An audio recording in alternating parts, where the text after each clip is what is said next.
A'udhu billahi minash shaytanir rajim. Bismillahir rahmanir rahim. Cette vidéo concerne l'apprentissage de Ayat al-Kursi. Ayat al-Kursi est le verset le plus important du Coran. Le verset, pas le chapitre. Les gens confondent verset et chapitre. Le verset le plus important du Coran, c'est-à-dire le verset 255 de Surat al-Baqarah, chapitre 2. Ce verset doit être récité ou peut être récité, c'est pas une obligation mais c'est très recommandé par le prophète sallallahu alayhi wa sallam, min dubur kulli salat al-mafrouda, après toute prière obligatoire. Il y en a 5 prières obligatoires par jour.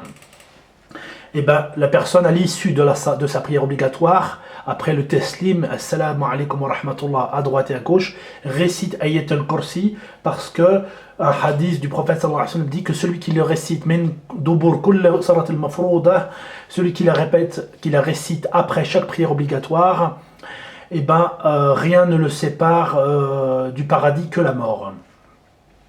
C'est le verset 255 du chapitre 2, c'est le verset le plus important du Coran et non pas le chapitre, parce qu'elle se trouve dans le chapitre 2. Dans Surat al-Baqarah. A'udhu billahi minash shaytanir rajim. Bismillahir rahmanir rahim. Allahu la ilaha illa huwa al-hayy wal qayyum. La ta'khuduhu sinatun wa la nawm. Lahu ma fi as-samawati wa ma fi al-ard. Man dha alladhi yashfa'u 'indahu illa bi'idnihi. يعلم ما بين أيديهم وما خلفهم ولا يحيطون بشيء من علمه إلا بما شاء وسع كرسيه السماوات والأرض ولا يؤوذ حفظهما وهو العلي العظيم. En français, ça donne Allahu la ilaha illa huwa al-hayy wal qayyum. Allah est le seul qui mérite l'adoration. Point de divinité à part lui. Donc, wahdahu la sharika lah, à lui pas d'associé. Al-hayy, c'est lui le vivant. Dans un autre passage du Coran, wa tawakkal ala al-hayy alladhi la yamut wa sabbih bihamdi. Et mets ta confiance en le vivant qui ne meurt jamais. Wa sabbih bihamdi. Et glorifie-le.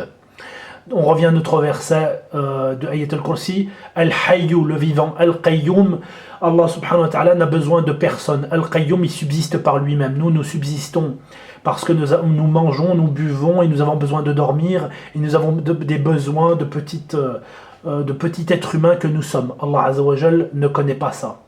La ta'khuduhu sinatun wa la nawm. Allah Azza wa Jal ne connaît ni la somnolence ni le sommeil. Lahu, donc à lui appartient. Lahu ma fis samawati wa ma fil ard. On a deux fois ma. Lahu ma fis samawati wa ma fil ard. À lui appartient tout ce qui est dans les cieux et tout ce qui est sur la terre. Man dha alladhi yashfa'u 'indahu illa bi'idnihi. L'intercession dans l'au-delà auprès d'Allah Azza wa Jal ne se fera que par la permission d'Allah Azza wa Jal. Ya'lamu, Allah Azza wa Jal connaît. Donc il a la science,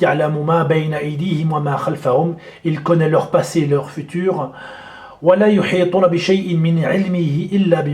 de sa science, il n'embrasse que ce qu'il veut. Donc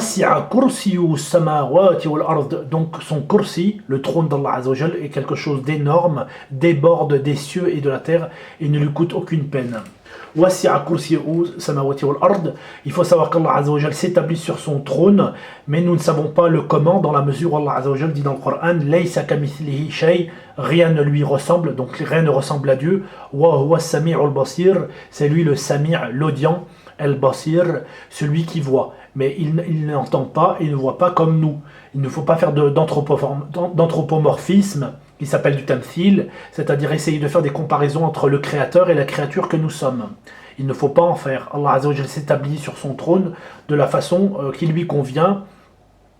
Et comme dirait l'imam Malik, al-istiwa ma'loum, la façon dont Allah Azza wa Jal s'établit sur son trône est quelque chose de connu.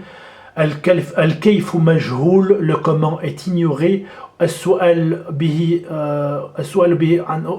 anhu bid'a. Demander à ce sujet est une innovation. Al-imanu bihi wajib. Demander à ce sujet est une croire en cela, en l'istiwa, est une obligation, dans la mesure où c'est évoqué dans le Coran. Ensuite, il s'établit sur son trône. Dans de nombreux passages du Coran, on voit qu'Allah Azza wa Jal s'établit sur son trône. dans Surat Al-A'raf, le chapitre 7 par exemple, Inna rabbakumullah alladhi khalaqa as-samawati wal arda fi sittati ayyamin thumma istawa 'ala al-'arsh. Allah Azza wa Jal dit dans le chapitre 7 dans Surat Al-A'raf, Inna rabbakumullah, votre Seigneur est Allah, alladhi khalaqa as-samawati wal arda fi sittati ayyam, qui a créé le ciel et la terre en 6 jours. Les 6 jours, ce sont des périodes. Il ne faut pas essayer d'imaginer en 23 heures 59 minutes, 59 secondes, c'est pas en 24 heures. Ce sont des périodes de temps, wallahu a'lam. Donc Allah Azza wa Jal s'établit sur son trône, qui est quelque chose d'inimaginable pour un être humain, mais qui est énorme, déborde des cieux et de la terre, comme le dit le passage. Allah Azza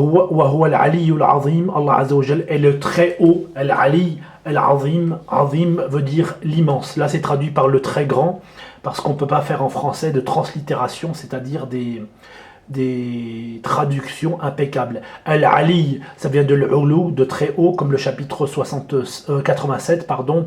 Sabbih isma rabbikal a'la, glorifie le nom de ton Seigneur le très haut. Et bien là, c'est à peu près correct. Mais Al-Azim, c'est de l'ordre de l'immensité. Donc en français, c'est traduit par le très grand, mais traduire, c'est trahir. C'est-à-dire qu'une traduction est toujours approximative. Je récite encore une dernière fois, pour celui qui voudra apprendre Ayat al-Kursi, par le biais phonétique si la personne n'est pas arabophone. Bismillahirrahmanirrahim. Allahu la ilaha illa huwa al-hayy wal-qayyum. La ta'khuduhu sinatun wa la nawm. له ما في السماوات وما في الأرض من ذا الذي يشفع عنده إلا بإذنه يعلم ما بين أيديهم وما خلفهم ولا يحيطون بشيء من علمه إلا بما شاء وسع كرسيه السماوات والأرض ولا يؤوذ حفظهما وهو العلي العظيم.